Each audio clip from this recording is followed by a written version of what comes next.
Alexandre, o Grande, foi o conquistador mais jovem e brilhante de todos os tempos. Ele começou a sua sequência de vitórias aos 16 anos, e morreu antes de completar 33 anos. Ele conquistou um vasto império em apenas 16 anos. Alexandre nunca foi derrotado em batalha e foi capaz de contemplar e superar todos os obstáculos que encontrou, mesmo em lugares como Tiro, que eram considerados invencíveis. Além disso, ele sempre liderou de frente e foi ferido muitas vezes, sempre se recuperando. A única coisa que parou este incrível gênio militar foi a vontade de seus próprios homens, e a morte. Antes de morrer, Alexandre já havia reunido um exército pronto para conquistar a Arábia, e começou a construir uma frota para conquistar todo o norte da África até a Península Ibérica e a Cilícia. Fontes antigas relatam que ele ia mais para o norte, essencialmente não apenas tendo sob seu comando o Império Persa caído, mas, também o que mais tarde seria o Império Romano. E é bem provado que Alexandre queria reunir um forte exército para poder conquistar a Índia algum dia, pois ele não gostava de deixar nada para trás. Alguns de seus planos são mencionados por historiadores.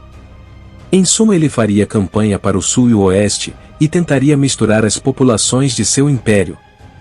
Antes de morrer, ele havia feito preparativos para uma grande invasão e colonização da Arábia. Como Arriano menciona. As palavras de Arriano foram as seguintes. Perto da Babilônia ele construiu um porto de escavação, grande o suficiente para ancorar 1000 navios de guerra, e ao lado do porto ele construiu estaleiros. Um comandante foi despachado para a Fenícia e a Síria com 500 talentos, para alistar alguns homens e comprar outros com experiência em assuntos náuticos.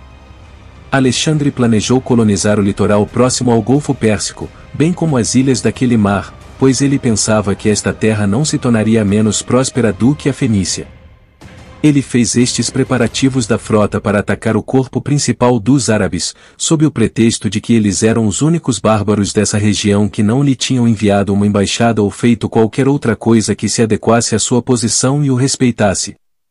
Arriano menciona que o exército já estava lá e a marinha estava praticando, o que significa que eles estavam prestes a lançar a campanha. Quando voltou para a Babilônia, descobriu que 20.000 persas tinham chegado, junto com outros homens de outras nações que Alexandre conquistou. Alexandre agora poderia contar com centenas de milhares de soldados, recrutados em um império gigante. Nessa época, Alexandre frequentemente revia sua frota, tinha muitas lutas simuladas com suas triremes. Após a campanha árabe, seu plano é mencionado algumas linhas depois, em uma carta a um comandante no Egito.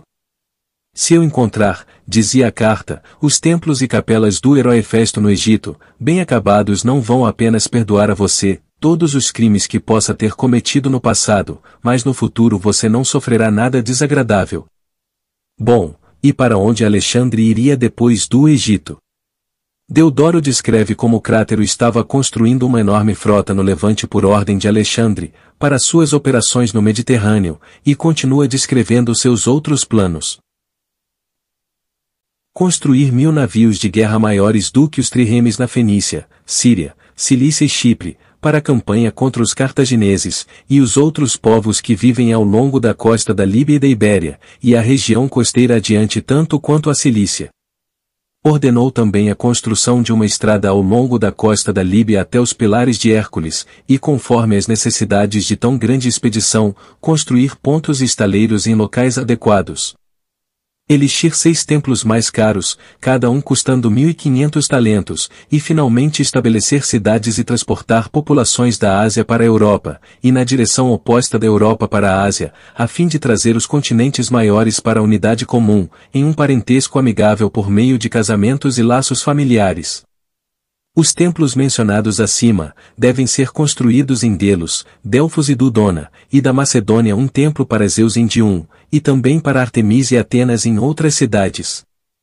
O túmulo de seu pai Filipe deveria ser construído para coincidir com a maior das pirâmides. Também seriam construídas Alexandrias na África e na Europa. Arriano resume suposições sobre as campanhas adicionais de Alexandre na seguinte passagem. Alguns autores também afirmaram que ele estava pensando em uma viagem ao redor da posição maior da Arábia, o país dos etíopes da Líbia e da Numídia, além do Monte Atlas até a Gadeira em Cádiz.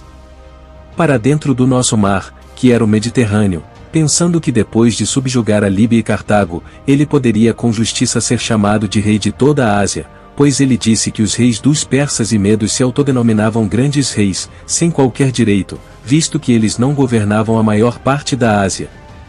Alguns dizem que ele estava meditando uma viagem dali para o Mar Negro, para a Sítia, enquanto outros afirmam que ele pretendia ir para a Cilícia, e para a Península Italiana, pois a fama dos romanos que se espalhavam por todos os lados, despertava seu interesse. Eu não posso dizer com certeza quais eram seus planos, e eu não me importo em imaginar, mas acho que posso afirmar com segurança que ele não planejou nenhuma pequena aventura, e que ele nunca teria ficado satisfeito com nenhuma das aquisições que fizera, mesmo se tivesse acrescentando a Europa, a Ásia, ou as ilhas dos Bretões, e mesmo assim teria continuado em busca de terras desconhecidas. Assim, Alexandre faria campanha em torno da Arábia, depois viria do Egito para Líbia e Cartago, alcançando a Península Ibérica e depois a Cilícia. Eu acredito que ele teria feito uma nova campanha na Índia, tendo estabelecido uma civilização hindu-grega. Ele teria continuado a leste na Ásia, possivelmente no sudoeste da Ásia, ou para o Nepal, e depois para a China. É muito bom imaginarmos quais seriam seus passos, mas é bem provável que ele não conseguiria fazer todos esses feitos em seus anos de vida, pois, eram muitas coisas a conquistar, em uma época que tudo era longe e difícil de se chegar. Mesmo assim a história do mundo seria completamente diferente, pois Alexandre pretendia conquistar Cartago e os romanos. Se ele fosse capaz, mudaria completamente as coisas. Como eu disse há um tempo, não sei se os romanos seriam conquistados tão facilmente, e mesmo se fossem conquistados naquela época, eu acredito que depois de um tempo da morte de Alexandre, os romanos com certeza iriam se rebelar contra o Império Grego e iriam dar muita dor de cabeça para os gregos. Como eu já disse, os romanos sempre foram inconquistáveis, eles nunca desistiram do combate. Os romanos nunca foram derrotados com facilidade, e com Alexandre não seria diferente, eles eram tão orgulhosos, que iriam fazer de tudo para ficarem livres, e provavelmente, algumas décadas após a morte de Alexandre, Roma iniciaria sua expansão, assim como na vida real. Aqui podemos ver um pouco dos planos de Alexandre, e é provável que se ele não morresse jovem, conquistaria muitas outras coisas, ou morreria em combate, já que ele se expunha muito. Eu particularmente acho que o principal objetivo dele seria voltar para conquistar a Índia, nunca foi do tipo de Alexandre começar algo e não terminar. Muito obrigado a todos vocês que assistiram até aqui, espero que tenham gostado, se gostou deixe seu like e compartilhe com o máximo de pessoas que puder, e não esqueça de nos seguir no Instagram, conto com vocês, fiquem com Deus e até o próximo vídeo.